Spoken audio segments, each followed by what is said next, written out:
Biografi lengkap Syekhona Cholil Bangkalan.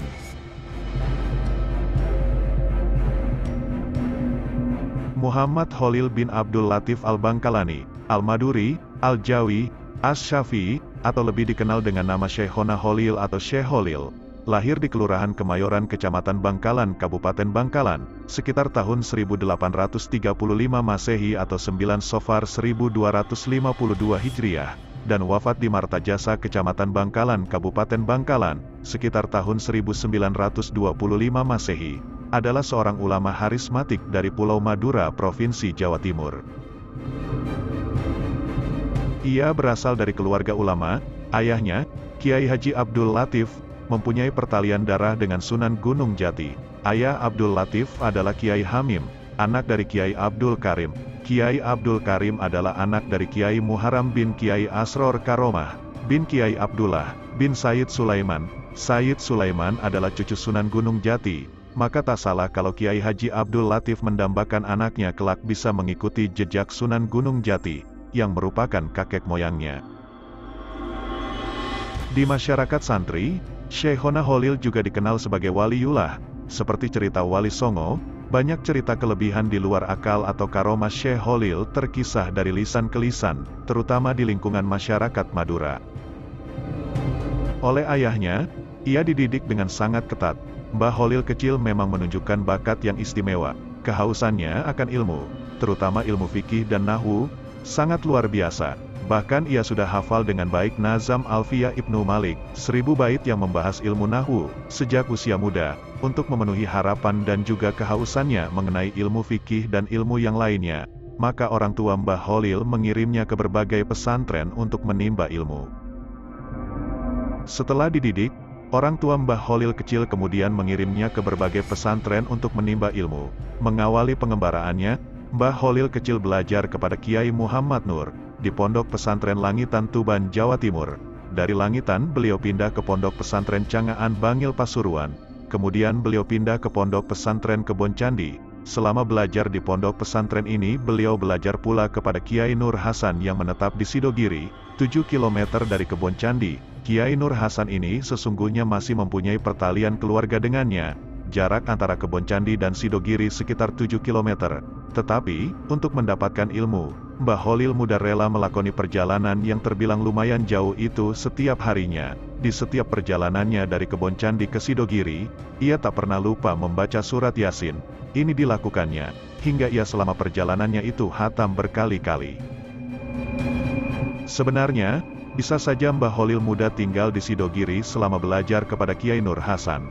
Tetapi ada alasan yang cukup kuat baginya untuk tetap tinggal di Kebon Candi. Meskipun Mbah Cholil muda sebenarnya berasal dari keluarga yang dari segi perekonomian cukup berada.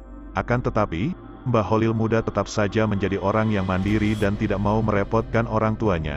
Karena itu, selama nyantri di Sidogiri, Mbah Cholil tinggal di Kebon Candi agar bisa nyambi menjadi buruh batik.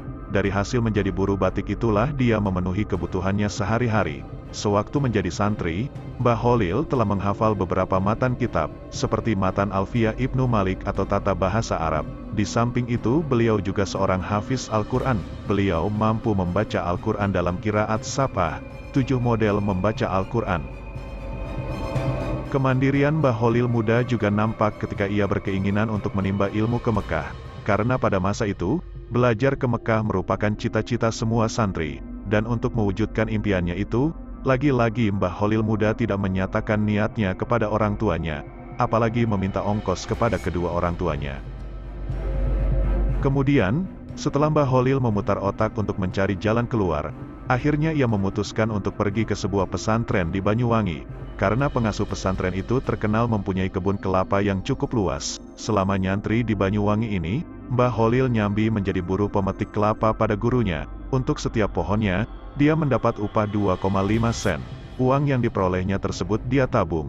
Sedangkan untuk makan, Mbah Cholil menyiasatinya dengan mengisi bak mandi, mencuci, dan melakukan pekerjaan rumah lainnya, serta menjadi juru masak teman-temannya. Akhirnya, pada tahun 1859 Masehi, saat usianya mencapai 24 tahun, Mbah Cholil memutuskan untuk pergi ke Mekah. Tetapi sebelum berangkat, Mbah Cholil menikah dahulu dengan Nyai Asyik anak perempuan Lodra Putih. Untuk ongkos pelayaran bisa ia tutupi dari hasil tabungannya selama nyantri di Banyuwangi. Sedangkan untuk makan selama pelayaran, konon Mbah Holil berpuasa. Hal tersebut dilakukannya bukan dalam rangka menghemat uang, akan tetapi untuk lebih mendekatkan diri kepada Allah agar perjalanannya selamat.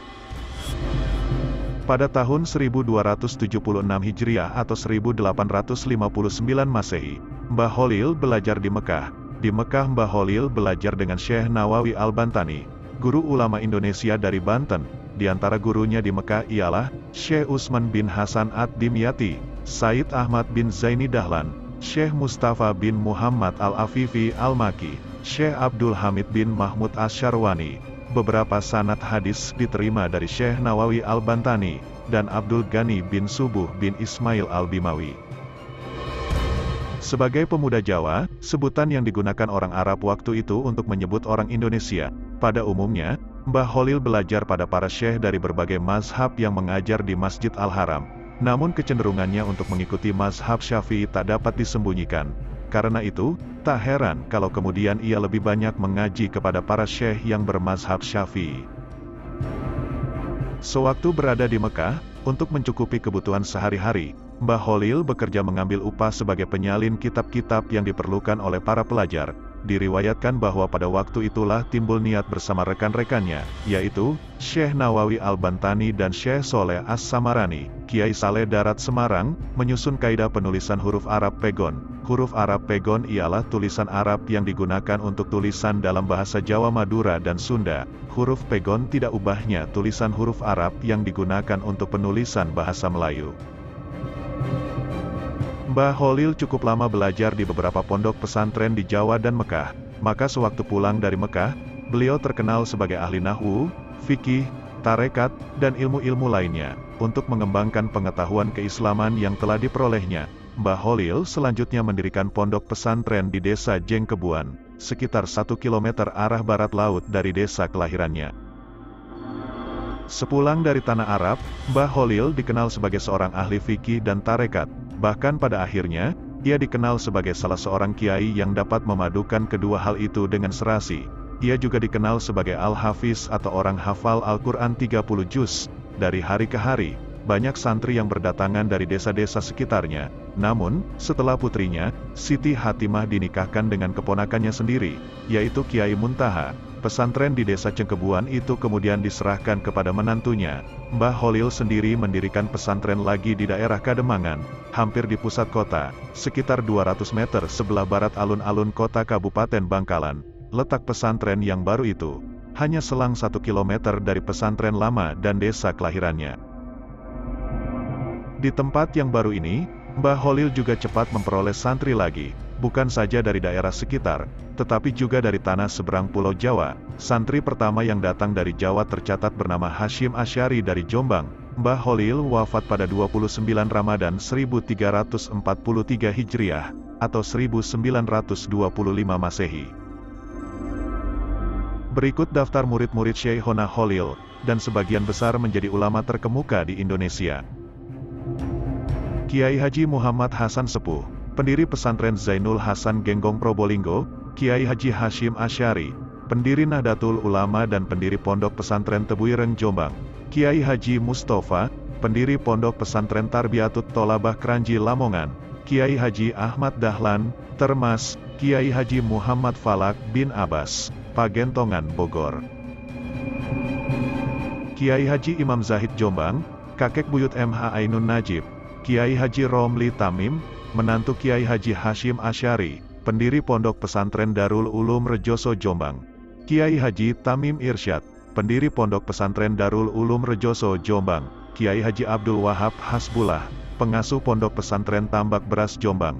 Kiai Haji Bisri Syamsuri, pengasuh Pondok Pesantren Denanyar Jombang. Kiai Haji Manaf Abdul Karim, pendiri Pondok Pesantren Lirboyo Kediri. Kiai Haji Masum, Lasem Rembang. Kiai Haji Munawir, pendiri Pondok Pesantren Al-Munawir Krapyak Yogyakarta. Kiai Haji Bisri Mustafa, pendiri Pondok Pesantren Raut Latut Talibin Rembang. Kiai Haji Nawawi bin Kiai Haji Nur Hasan bin Kiai Haji Nur Hatim, pengasuh Pondok Pesantren Sidogiri Pasuruan.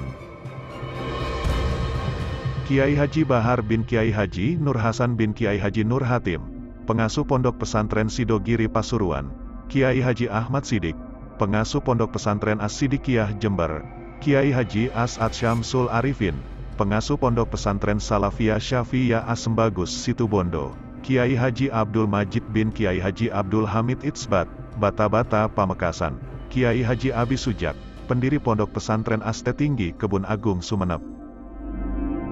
Kiai Haji Usimuni, pendiri Pondok Pesantren Pandian Sumeneb, Kiai Haji Zaini Munim, pendiri Pondok Pesantren Nurul Jadid Paiton Probolinggo, Kiai Haji Hozin, Buduran Sidoarjo, Kiai Haji Abdullah Mubarok, pendiri Pondok Pesantren Suryalaya Tasikmalaya, Kiai Haji Mustafa, pendiri Pondok Pesantren Macan Putih Blambangan.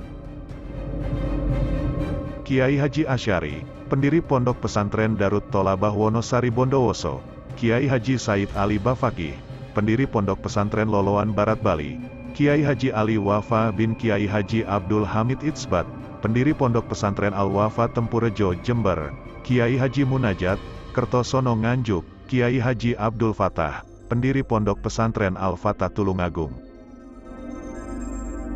Kiai Haji Zainul Abidin, Keraksaan Probolinggo, Kiai Haji Zainuddin, Nganjuk, Kiai Haji Abdul Hadi, Lamongan, Kiai Haji Zainur Rashid, Kironggo Bondowoso, Kiai Haji Bakri, pendiri Pondok Pesantren Al-Huda Sugihan Sidowangi Kajoran Magelang, Kiai Haji Alwi, Tonoboyo Bandongan Magelang, Kiai Haji Karimullah, pendiri Pondok Pesantren Curadami Bondowoso, Kiai Haji Muhammad Thohir Jamaluddin, pendiri Pondok Pesantren Sumber Gayam Madura, Kiai Haji Hasan Mustafa, Garut, Kiai Haji Ahmad Syaubari, Ciwedus Kuningan. Kiai Haji Ahmad Syujai, Kudang Tasikmalaya, Kiai Haji Raden Fakih Mas Kumambang, Gresik, Kiai Haji Hasbian Abdurrahman, pendiri Pondok Pesantren Al-Badri Gumuksari Kalisat Jember, Insinyur Soekarno, Presiden Republik Indonesia pertama, menurut penuturan Kiai Haji As'ad Samsul Arifin, Bung Karno meski tidak resmi sebagai murid Mbah Holil, ketika sowan ke Bangkalan, Mbah Holil memegang kepala Bung Karno dan meniup ubun-ubunnya. Kiai Haji Irsyad Hashim, sahabat Kiai Haji Ali Wafa Abdul Aziz bin Kiai Haji Abdul Hamid Itsbat, pengasuh Pondok Pesantren Bustanul Ulum Melokorejo, dan pendiri Pondok Pesantren Irsyadun Nasyiin Kasian, Jember, Kiai Haji Mama Ilyas Al-Banjari, Ciamis, Jawa Barat.